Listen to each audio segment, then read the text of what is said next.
Hello everyone, good evening to all of you. देखिए आज का जो टॉपिक रहेगा हमारा कि आइडियल एमीटर का रेजिस्टेंस कितना होना चाहिए और आइडियल वोल्टेमीटर का रेजिस्टेंस कितना होना चाहिए और ऐसा क्यों होता है। तो डीपली स्टडी करने हैं। सबसे पहले हम करेंगे आइडियल एमीटर के बारे में थोड़ी सी बात करेंगे।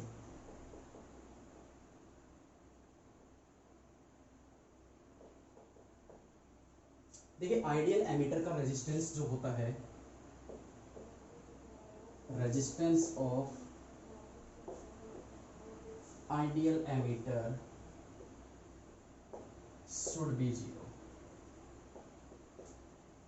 जीरो क्यों होना चाहिए? सबसे पहले तो ये, तो सबसे पहले तो मैं बताऊंगा आपको कि देखिए बच्चों, जब हमने एमसीजी को एमीटर में चेंज किया था तो आपको याद है कि हमने गैल्वेनोमीटर के पैरेलल में एक संट लगाया था। क्लियर है? तो इसका इक्विवेलेंट रेजिस्टेंस कितना आएगा? देखिए दोनों पैरेलल में है और पैरेलल कनेक्शन में रेजिस्टेंस को कैसे सोल्व किया जाता है? GS upon G plus S। Direct method होता है, shortcut method, multiplication upon addition. ठीक है, चलिए अब हमें ये देखना है कि सर ये आपने जीरो तो लिख दिया, लेकिन इसका रीजन क्या है कि जीरो क्यों होना चाहिए। तो बहुत ही सिंपल तरीका मैं आपको समझाने जा रहा हूं। मान लीजिए एक बल्ब है और यहाँ एक सेल लगा रखी है आपने। मान लीजिए सेल का जो पोटेंशियल है, इस सेल का जो पोटेंशियल है वो 12 वोल्ट की है, मैंने सेल लगा रखी है। और इस बल्ब के अंदर की जो कॉइल है, इसका रेजिस्टेंस मैंने ले लिया 4 ohm, resistance of coil of bulb. तो मुझे बताइए कि इस सर्किट में कितना करंट फ्लो करेगा। तो करंट का फॉर्मूला क्या होता है? V upon R, 12 upon 4, 3 ampere. सोचिए जरा, मतलब ये है कि इस सर्किट में 3 एम्पियर करंट प्रोड्यूस हुआ। अगर मैं इसके सीरीज में एमीटर लगा देता हूं तो उस एमीटर में मुझे 3 एम्पियर करंट की तो रीडिंग चाहिए। भाई 3 एम्पियर करंट पैदा हुआ है तो मुझे एमीटर से क्या चाहिए? मैं बोला एमीटर से कि सर मुझे 3 एम्पियर ही चाहिए, मुझे आप 3 एम्पियर ही रीडिंग देके दिखाओ। क्योंकि साफ तौर पे यहाँ पता लग रहा है कि 12 वोल्ट की मैंने बैटरी लगाई है और 4 ओम इस बल्ब के कॉइल का हो गया रेजिस्टेंस, तो करंट सीधा निकला है 3 एम्पियर। तो मुझे 3 एम्पियर की रीडिंग चाहिए। बट ऐसा होता ही नहीं है, बट ऐसा नहीं होता। क्यों नहीं होता ऐसा? देखिए ऐसा इसलिए नहीं होता बच्चों कि अगर ये बल्ब इस सेल के साथ मैंने ज्वाइंट कर दिया और यहाँ पे एक एमीटर लगा दिया, तो अब जरा करंट निकालने की कोशिश करना। ये 12 वोल्ट, इसका है 4 ओम। एमीटर के अंदर भी एक कॉइल होती है, आपको याद कीजिए प्लीज।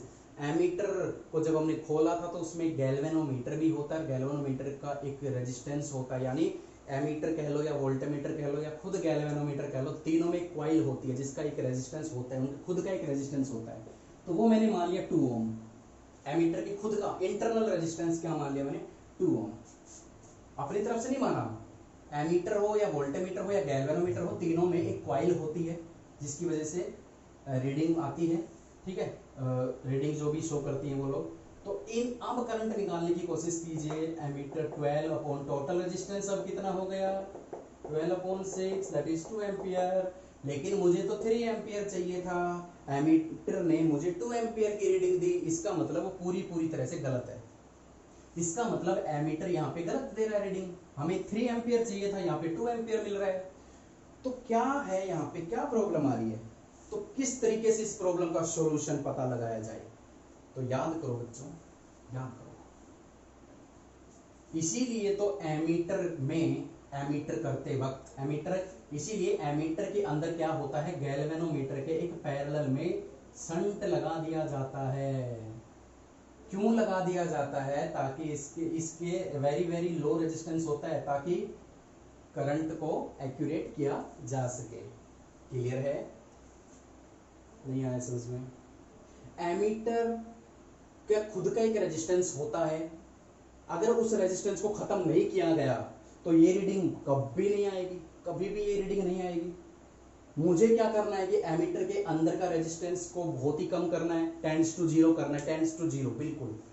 ठीक है, तभी तो वो 3 एम्पियर रीडिंग देगा हमें। किस तरीके से करेंगे, एमीटर के रेजिस्टेंस को किस तरीके से कम करेंगे? अरे पैरेलल में शंट तो लगाया था भैया, क्या पीछे वीडियो में सब कुछ करवाया है, पैरेलल में शंट लगाया था ना, रेजिस्टेंस को कम करने के लिए तो लगाया था। क्लियर है? क्लियर है? आपको मालूम है ना कि पूरे एम्पीटर का जो रीडिंग आती थी, रेजिस्टेंस आता था वो 0.001 आया था कल प्रीवियस वीडियो में, ध्यान से देखना उसको। ठीक है, तो बड़ा सिंपल सा है, ये रीडिंग है, सॉरी ये सर्किट है, रीडिंग मुझे ये चाहिए, तो एमीटर लगाया रीडिंग के लिए, लेकिन रीडिंग दे रहा है 2 एम्पियर, ये तो गलत हो गया भैया। तो क्या किया, हमें इसके 2 ओम को खत्म करना है, और खत्म कैसे करेंगे, खत्म कैसे करेंगे, शंट लगा के, पैरेलल में शंट लगा के। इसीलिए बोला जाता है कि आइडियल एमीटर जो होता है ना, आइडियल एमीटर जो होता है उसका रेजिस्टेंस क्या होना चाहिए, 0 होना चाहिए, तभी तो वो एक्यूरेट रीडिंग देगा। ठीक है, उसके अंदर के इंटरनल रेजिस्टेंस को हमें कम करना है। कम करने का मतलब tends to 0, practically tends to 0, but ideally is equal to 0। इसीलिए आइडियल एमीटर का रेजिस्टेंस 0 मानते हैं हम। ठीक है, ताकि वो एक्यूरेट रीडिंग हमें प्रोवाइड करवा सके। तो this is all about the ideal resistance of ideal ammeter. अब हम डिस्कस करेंगे आइडियल वोल्टमीटर के बारे में कि उसका रेजिस्टेंस क्या होना चाहिए।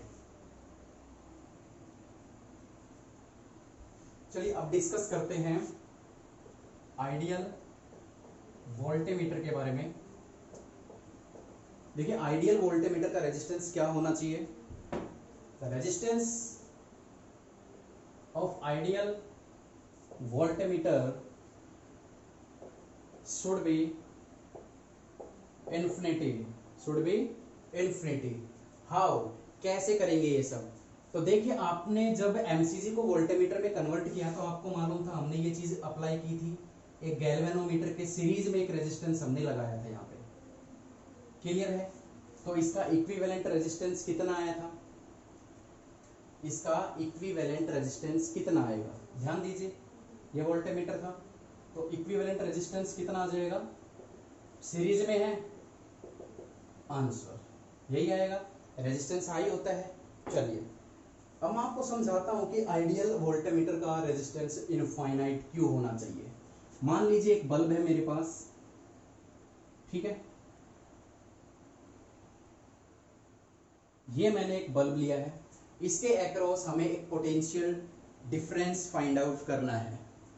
इस कॉइल का रेजिस्टेंस मैंने मान लिया 3 ओम और यहां से आने वाले करंट का नाम दे दिया 3 एम्पियर। मैं कहूं पोटेंशियल डिफरेंस निकालिए तो V is equal to I R, V is equal to 3 into 4 is equal to 12 volt. भैया 12 वोल्ट आ गया। तो अगर मैं इसके पैरेलल में, अगर मैं इस 12 वोल्ट को मेजर करना चाहूं तो मुझे एक डिवाइस की जरूरत पड़ेगी, that is voltmeter, and voltmeter is always be connected in parallel, voltmeter is always be connected in parallel. अगर मैंने इसके पैरेलल में वोल्टमीटर लगा दिया तो क्या मुझे यही 12 वोल्ट रीडिंग देगा? वो बिल्कुल नहीं देगा, बिल्कुल भी नहीं आएगी वो रीडिंग। क्यों? क्योंकि यहां से जो करंट आ रहा है मेरे पास, ध्यान से देखिए, यहां से जो 3 एम्पियर करंट आ रहा है, अब यहां जंक्शन आ गया तो कुछ क्योंकि यहां देखो गैल्वेनोमीटर होता है, ये वोल्टमीटर, ये कंप्लीट वोल्टमीटर रहा, गैल्वेनोमीटर के सीरीज में रेजिस्टेंस लगा दिया तो वोल्टमीटर बन गया। तो वोल्टमीटर के स्टार्टिंग में गैल्वेनोमीटर आता है, गैल्वेनोमीटर में स्मॉल करंट जाता है, तो वो मैंने मान लिया 0.5 एम्पियर, तो सामने से कितना गया 2.5। अब मुझे इस बल्ब के अक्रॉस पोटेंशियल डिफरेंस मेजर करके दिखाओ, कितना वोल्टेज आता है इसके अक्रॉस, इस दोनों पॉइंट के अक्रॉस, करंट ये रहा और 4 ओम ये रहा, कितना आ जाएगा 2.5 into 4 and that is 10 volt. Voltmeter तो 10 देगा, 12 नहीं दे रहा, गड़बड़ हो गई, कुछ ना कुछ तो गड़बड़ है भैया। अब इस प्रॉब्लम का सॉल्यूशन क्या ढूंढा जाए कि हमें चाहिए तो 12 वोल्ट थी, लेकिन जैसे ही वोल्टमीटर लगाया ये तो 10 वोल्ट दे रहा है, 2 वोल्ट कहां गई भैया? तो वही देखने, वही समझना है हमें। अगर मुझे इसके अक्रॉस 12 वोल्ट चाहिए तो इस बल्ब के पास पूरा 3 एम्पियर करंट जाना चाहिए, तभी तो 3 इंटू 4 12 देगा, यानी इस वाले करंट को हमें खत्म करना पड़ेगा। हमें इस रास्ते को इतना कठिन बना देना है कि यहां से एक साइकिल वाला भी ना गुजरे, लोग इधर से जाने से डरे, इतना हार्ड ये रास्ता क्रिएट कर देना है। और ये हार्ड कैसे होगा? मतलब यहाँ करंट जाने से बिल्कुल डरे, सीधा चला जाए करंट, इधर जाने के नाम से ही डरे।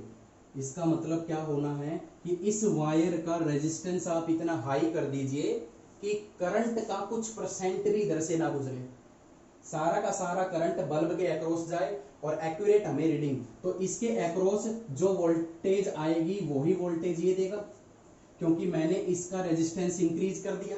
और वोल्टमीटर के रेजिस्टेंस को किस तरीके से इंक्रीज किया जाता है वो मैं प्रीवियस लेक्चर में आपको बता चुका हूं कि गैल्वेनोमीटर के सीरीज में हैवी रेजिस्टेंस जोड़ दिया जाए तो वोल्टमीटर का रेजिस्टेंस इंक्रीज हो जाता है। क्लियर है? एक हैवी रेजिस्टेंस सीरीज में जोड़ दोगे तो ये इसका टोटल रेजिस्टेंस बहुत ही ज्यादा इंक्रीज हो जाएगा, और इसका रेजिस्टेंस जब इंक्रीज हो गया तो इधर से करंट जाने से डरेगा, सारा करंट सीधा जाएगा, और सारा का सारा करंट अगर बल्ब के अक्रॉस जाएगा तो वोल्टेज हमें 12 वोल्ट ही मिलेगी एक्यूरेट। इसीलिए बोला जाता है कि resistance of ideal voltmeter is infinity, बहुत हैवी कर देना है। क्लियर हो गया? क्लियर हो गया? आप कोई भी एग्जाम्पल भी चुन सकते हो, ठीक है भैया, यहां से यहां जाना है लेकिन मुझे ये रास्ता नहीं चुनना, 10 बंदे आए, एक बंदा गलती से नीचे की तरफ चला गया, नीचे वाले रास्ते से चला गया, 9 बंदे सीधे गए, ठीक है, लेकिन इस रास्ते पर इस जगह जाना था उनको, 10 के 10 बंदों को, लेकिन पहुंचे कितने? 9 बंदे, चाहिए कितने थे? 10 बंदे। तो भैया क्या करना पड़ा, फिर अगली बार हमने ट्राई किया तो इस रास्ते को इतना बुरी तरह से खराब कर दिया गया कि वो जो एक बंदा इधर मुड़ा था वो भी ना मुड़े, ठीक है, बहुत ही खराब रास्ता कर दिया गया, यानी बहुत ही डरावना रास्ता क्रिएट कर दिया गया जिससे कि वो इधर मुड़ने से डरेगा।